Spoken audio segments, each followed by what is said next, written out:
주 너를 지키리. 주님께서 나를 지켜주실 줄로 믿으십니까? 예. 주님께서 우리를 지켜주실 줄로 믿습니다.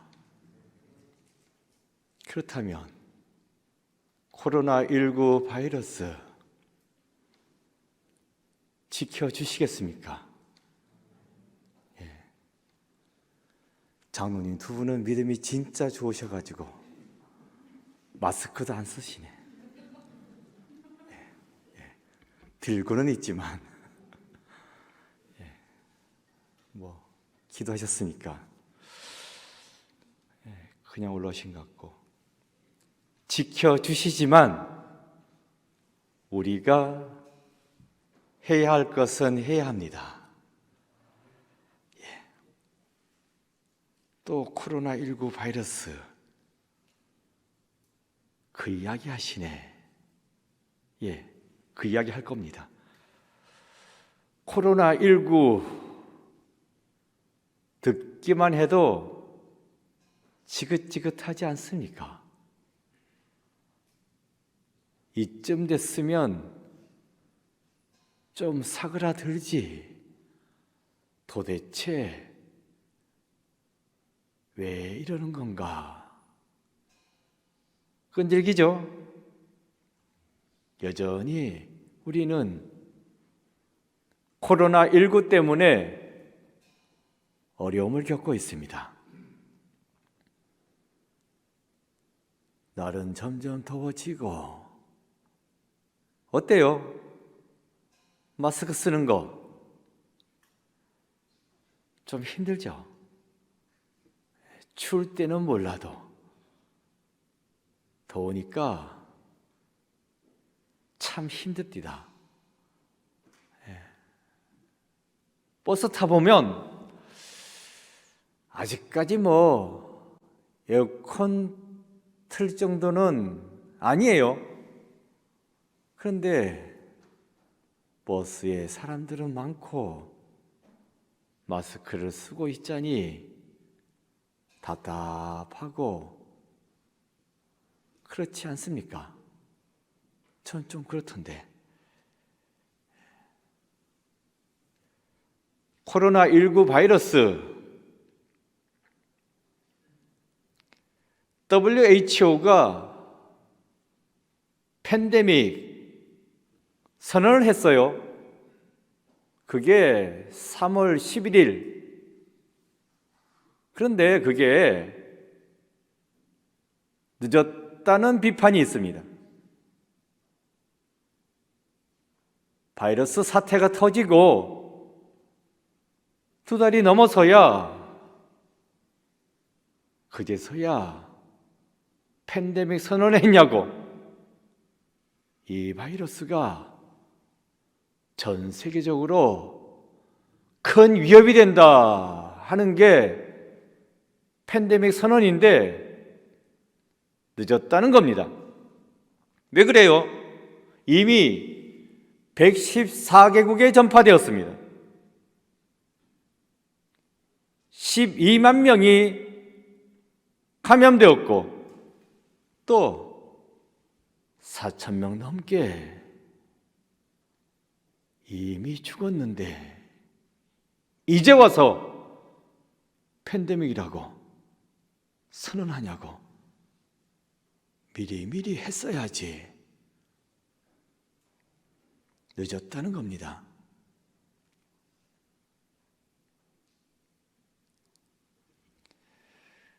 타이밍을 딱딱 맞춰야 하는데 WHO는 그렇게 하지를 못했네. 그래서 음모론까지 나왔어요. WHO가 누군가와 모종의 결탁을 하고서 일부러 지체했다. 고의적으로 팬데믹 선언을 하지 않았다는 것입니다. 늑장을 부림으로써 이익을 준 국가와 기업이 있다. 아주 의심스럽다. 이런 말까지 들었습니다. 타이밍 중요하죠? 중요합니다. 이제 날도 더워지고 냉면을 먹어야 되는데 냉면 삶는 타이밍 진짜 중요합니다. 너무 빠르면 딱딱하죠? 너무 늦으면 그건 냉면이 아니지, 국수지. 이런 재미있는 이야기가 있습니다. 친구들이 은행에 갔대요. 갑자기 무장강도 4명이 들이닥쳤습니다. 4명이 들이닥쳐가지고 둘은 창고에서 가방에다가 돈을 담았습니다. 나머지 둘은 바빠요. 무슨 일로? 은행에 온 고객들을 협박합니다. 갖고 있는 거 다 내놓으라고. 뭐 은행 돈 가져가면 될 텐데 뭐 이런 강도가 다 있나. 진짜 날강도네. 그렇죠? 주머니에 있는 거 다 꺼내라고. 차고 있는 시계 다 달라고 막 했어요. 그 와중에 은행에 볼일 보러 왔던 그 두 친구, 그 이야기입니다. 한 친구가 다른 한 친구 호주머니에다가 몰래 뭔가를 쑤셔 넣습니다. 지금 상황이 위중한데 무슨 짓을 하는 거예요? 지금 뭐 하냐고, 가만히 있으라고, 이게 뭐냐고. 그러니까 친구가 귀에다가 조용히 속삭입니다. 이거 나한테 빌렸던 돈 100만 원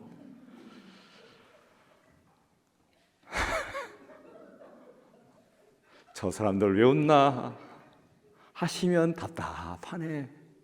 예. 왜 웃는지 아셔야 됩니다. 타이밍 이야기예요. 타이밍 진짜 절묘하죠. 나는 갚았고 그 다음은 난 모를 일이고. 예. 오늘 본문으로 돌아와 봅시다. 오늘 본문에서의 타이밍 안 맞았습니다. 나사로가 병들었는데 예수님이 죽고 난 다음에 도착했습니다. 타이밍이 안 맞았지. 그래서 21절이 나옵니다. 21절 함께 읽어보겠습니다. 시작. 마르다가 예수께 여짜오되 주께서 여기 계셨더라면 내 오라버니가 죽지 아니하였겠나이다. 늦게서야 도착한 예수님을 보고서 마르다가 속상해서 하소연하는 겁니다. 예수님, 기왕 이렇게 오실 거면 좀 빨리 오시지. 왜 이제야 오셨습니까? 주님께서 여기에 계셨더라면 내 오라비가 죽지 않았을 텐데. 이렇게 하소연을 했습니다. 예수님, 참 타이밍 못 맞췄습니다. 그런데 그거 아닙니다. 본문을 보면 예수님께서 타이밍을 못 맞춘 게 아니라 안 맞췄습니다. 일부러 늦게 도착하신 것입니다. 요한복음 11장 6절에 보면 이런 말씀이 나와요. 나사로가 병들었다함을 들으시고 그 계시던 곳에 이틀 더 유하시고, 나사로가 병들었습니다, 죽게 생겼습니다 하는 소식을 전해 들었습니다. 예수님은 나사로를 사랑했어요. 사랑하는 사람이 죽게 생겼으니까 빨리 가야지. 능력 많으신 예수님께서 속히 가서 안수하여 치료해 주어야 했습니다. 예수님이 이걸 모르시겠습니까? 잘 알고 있었습니다. 하지만 예수님은 꼼짝도 하지 않았습니다. 별로 할 일도 없어요. 그런데도 가만히 있습니다. 예수님, 뭐 하십니까? 빨리 가셔야죠. 예수님이 사랑하는 그 나사로가 죽게 생겼습니다. 빨리 갑시다 해도 꼼짝도 안 합니다. 할 일이 있는 것도 아닙니다. 그냥 가만히 있습니다. 답답하죠. 하루가 지나고 이틀이 지나고 그제서야 부스스 일어나십니다. 그런데 그때는 이미 나사로가 죽었습니다. 그런데 그때 얘들아 이제 가자 하고 문을 나서시는 겁니다. 제자들은 기가 막히죠. 예수님, 못 들었습니까? 전에 드렸는데 죽었다고 말씀드리지 않았습니까?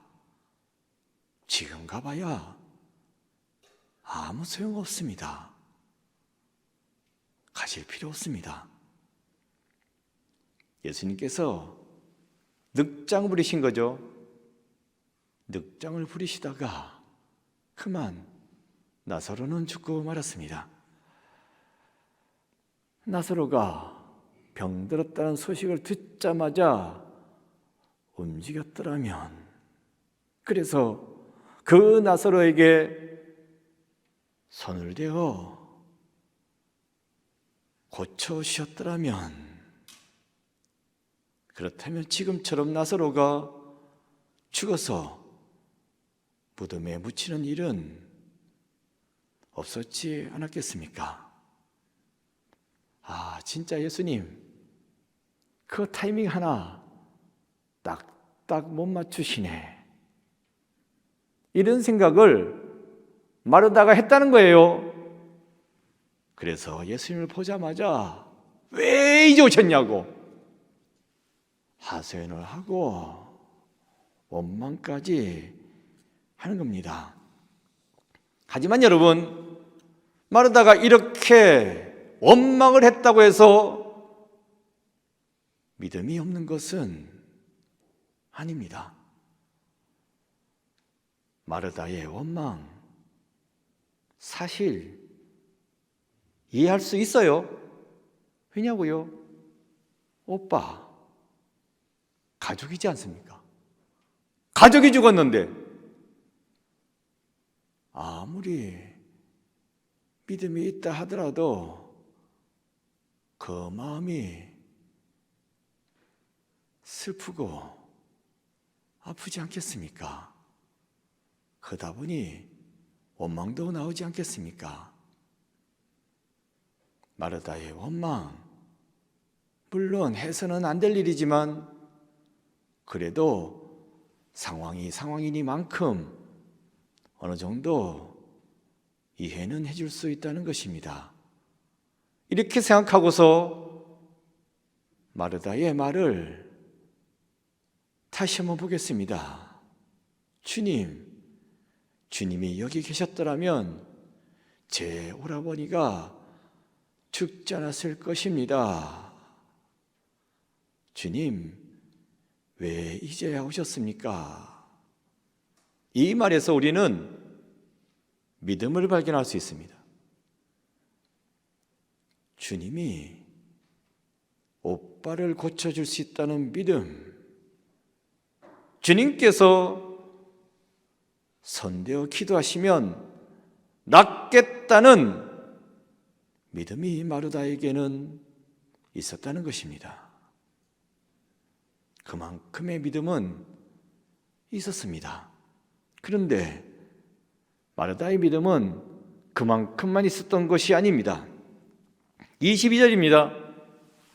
22절 함께 읽겠습니다. 시작. 그러나 나는 이제라도 주께서 무엇이든지 하나님께 구하시는 것을 하나님이 주실 줄을 아나이다. 구하라. 그리하면 주실 것이요. 하는 믿음이 마르다에게 있었다는 것입니다. 그래서 23절 예수께서 이르시되 내 오라비가 다시 살아나리라. 구하면 주신다는 믿음이 있으니까 그 믿음을 보시고 주님께서는 주십니다. 예수님의 응답, 나사로 이미 죽었지만 다시 살아나게 해주겠다 하십니다. 그런데 그때 마르다가 뭐라고 말합니까? 24절 이렇게 나와 있습니다. 마르다가 이르되 마지막 날 부활 때에는 다시 살아날 줄을 내가 아나이다. 이것은 부활신앙입니다. 이렇듯 마르다에게는 부활신앙이 있었습니다. 그런데 여기서 우리가 생각해 봐야 할 것이 있습니다. 마르다의 이 부활신앙은 현재적인 것이 아니고 미래적인 것이었다 하는 점입니다. 무슨 말입니까? 부활, 현재 지금은 아니라는 겁니다. 나중에 마지막 때에 언젠가는 부활이 있을 수 있지 하는 미래적 부활 신앙이었습니다. 그러나 오늘 본문은 미래적 부활 신앙을 말씀해 주고 있지는 않습니다. 25절입니다. 25절 함께 읽겠습니다. 시작. 예수께서 이르시되 나는 부활이요 생명이니 나를 믿는 자는 죽어도 살겠고. 여기에서의 부활은 현재적 부활입니다. 그러니까 지금 네가 믿으면 지금 당장 너는 살아날 수 있다 하는 말씀입니다. 지금 나사로가 죽었기에 무덤에 묻혀 있기에 다시 살아난다라는 부활신앙을 네가 가져야 한다고. 마르다, 네가 부활신앙을 갖게 되면 죽었던 네 오빠 지금 당장 살아나게 될 거라고 하는 말씀입니다. 오늘 본문은 현재적 부활을 말씀해 주고 있습니다. 성도 여러분, 이러한 현재적 부활, 이 부활을 믿으십니까? 믿으면 지금 내가 죽었을지라도 곧 다시 살아날 수 있다라고 믿으십니까? 쉽지 않죠.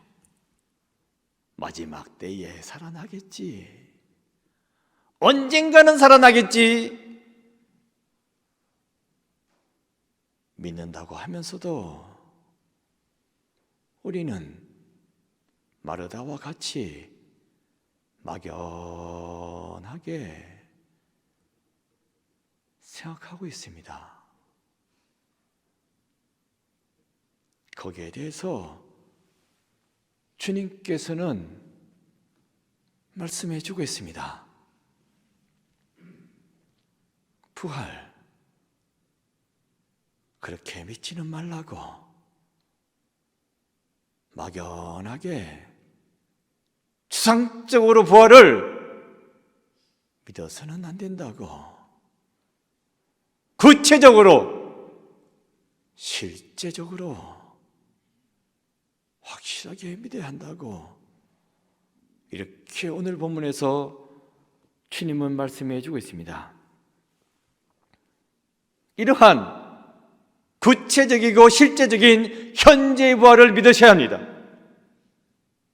그리할 때에 어떤 일이 일어날 수 있습니까? 지금 우리가 바이러스로 인하여 죽음의 공포에 시달리고 있지 않습니까? 그렇지만 우리가 현재적 부활신앙을 갖고 있다면 그 죽음의 공포에서 벗어날 수 있습니다.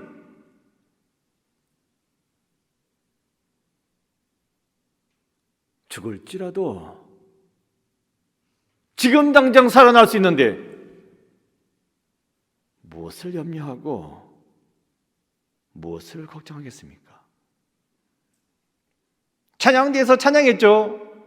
걱정하지 말라고, 염려하지 말라고. 주님께서 지켜주신다고. 찬양을 듣습니다. 찬양을 부릅니다.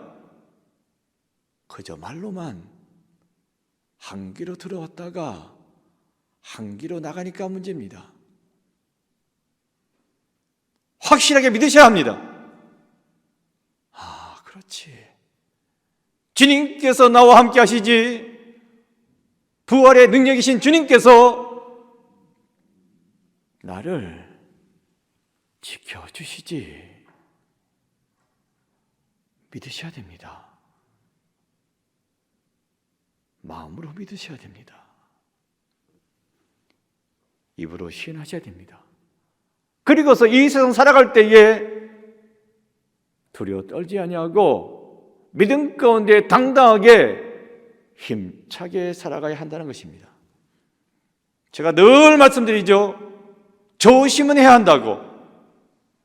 하지만 두려워 떨어서는 안 된다고. 성도 여러분, 예수 그리스도를 믿는 우리는 영생을 약속받았습니다.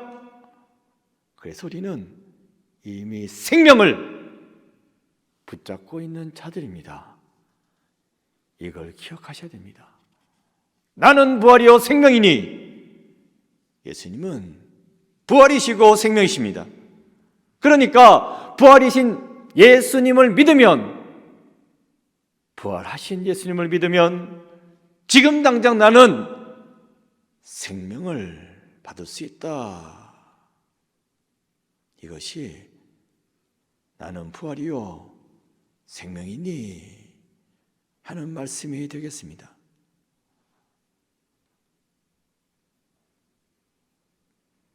주님 부활하셨습니다. 이 부활하신 주님을 믿으십니까? 믿으십니까? 믿는 자가 생명 얻을 수 있습니다. 로마서 8장 2절에 이렇게 나와 있어요. 이는 그리스도 예수 안에 있는 생명의 성령의 법이 죄와 사망의 법에서 너를 해방하였음이라. 예수 그리스도로 말미암아 우리는 해방함을 받았습니다. 더 이상 우리는 사망의 발목 잡혀 덜덜 떠는 삶을 살아서는 안 됩니다. 믿어서 생명을 소유하게 되었어요. 생명을 소유한 자로서 이 세상을 살아나가야 한다는 것입니다. 우리는 생명의 법, 성령의 법 아래에 있습니다. 주 예수 그리스도를 믿었으니까 믿는다고 말은 하면서도 여전히 죽음의 세력에 발목 잡혀서 덜덜 떠는 삶을 살아서야 되겠습니까? 그래서는 안 됩니다. 오늘날 우리 사회는, 아니 전 세계는 죽음의 공포에 짓눌려 있습니다. 코로나19 바이러스로 인하여 전 세계가 덜덜 떨고 난리가 나지 않았습니까? 이런 가운데 말씀드립니다. 그래도 이 세상을 통치하고 섭리하시는 분은 하나님이십니다. 그 하나님께서 말씀하십니다. 요한복음 3장 16절입니다. 하나님이 세상을 이처럼 사랑하사 독생자를 주셨으니 이는 그를 믿는 자마다 멸망하지 않고 영생을 얻게 하려 하심이라. 이 말씀 믿으십니까? 하나님께서는 이 세상을 그럼에도 불구하고 사랑하십니다. 그래서 하나밖에 없는 아들 예수 그리스도를 우리에게 보내주셨습니다. 죽음이 위협하는 이 세상 가운데서 덜덜 떨 것이 아니라 여기에서 주님께서는 우리에게 무엇을 말씀해 주시나 이것을 깨달아 하셔야 됩니다. 아, 믿으시라는 거구나. 죽음에 떨지 아니하고 생명이신 예수님을 믿으라고 하시는 거구나. 이걸 깨달아 아셔야 됩니다. 성도 여러분, 믿으면 멸망치 않습니다. 영생을 받습니다. 나중에 마지막 때에 언젠가는 받을 수 있겠지가 아닙니다. 믿으면 지금 당장 나는 영생을 소유한 것이요, 그리하여 죽음에서 벗어나 생명을 소유한 자로서 살아가는 것입니다.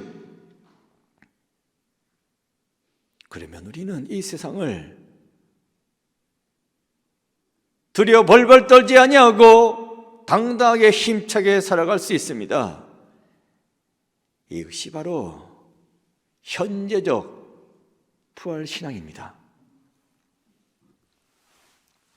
나사로는 죽었으나 다시 살아났습니다. 나중에 마지막 때에 언젠가 살아난 것이 아니라 즉시로 살아났습니다. 사실 마르다 신앙이 있었지만 현재적 부활 신앙까지는 갖고 있지 않았습니다. 하지만 그녀는 주님 앞에서 뭐라고 고백했습니까? 나는 이제라도 주께서 무엇이든지 하나님께 구하시는 것을 하나님이 주실 줄을 아나이다. 이러한 믿음을 갖고 있었습니다. 이 믿음을 주님께서는 보셨고, 그래서 주님께서는 응답해 주셨습니다. 마지막 때에 되겠지 뭐 하는 막연한 신앙을 갖고 있었지만, 그러한 마르다에게 주님께서는 지금 당장 죽었던 나사로가 다시 살아나는 구체적이고 실제적인 부활을 체험하게 해 주셨습니다. 이것이 바로 예수님의 응답입니다. 예수님을 믿기만 하면, 그 기도의 능력을 믿기만 하면 예수님께서는 우리가 상상한 것 이상으로, 우리가 기도한 것 이상으로 더 많은 것으로 채워주십니다. 이것이 예수님의 응답입니다. 이렇게 기도해서 되나? 내 믿음이 약한데, 이런 믿음 약한 내가 기도하는 것을 들어주실까? 이런 생각하실 필요 없습니다. 약하면 약한 대로, 부족하면 부족한 대로, 모자라면 모자란 대로 내 마음을 열고 내려놓고 기도하는 겁니다. 그러면 주님께서는, 모든 것을 다 알고 계시는 주님께서는 나에게 필요한 거, 진짜 내가 절실하게 필요로 하고 있는 것 다 채워줄 줄로 믿습니다. 기도에 의해 다른 것으로는 이런 종류가 나갈 수 없느니라. 주님의 말씀입니다. 기도하면 된다고. 안 되는 것 아니야. 이런 마음을 갖지 아니하고 될 줄로 믿습니다. 믿고 기도하면 된다고 말씀해 주고 있습니다. 믿고 기도하면 오늘 본문에 나왔죠. 죽었던 자도 살아날 수 있습니다. 그럴진데 그 병 기도하는데 안 고쳐주시겠습니까? 내 사업, 내 학업, 우리 가정에 이런저런 문제 기도하는데 주님께서 안 들어주시겠습니까? 기도하면 응답해 주십니다. 그런데 조건이 하나 있긴 있습니다. 믿고 기도하라는 것입니다. 될 줄로 믿고, 주실 줄로 믿고 기도하는 겁니다. 믿고 기도할 때에 내 인생에 놀라운 역사가 일어날 수 있습니다. 예수님의 응답, 믿고 기도하여 놀라운 은혜의 역사를 체험하는 여러분 모두가 되시기를 축원드립니다. 기도하겠습니다. 아버지 하나님, 이 세상은 바이러스로 인하여 두려움과 공포 가운데 있습니다. 죽음의 세력이 판치는 이 땅, 하나님께서 치료하여 주옵소서. 이런 때를 당하여서 더욱더 하나님께 가까이 나아가고 믿음 가운데 서는 저희들에게 치유 돌봐 주옵소서. 믿고 구하오니 응답하여 주시옵소서. 예수 그리스도 이름으로 기도드립니다. 아멘.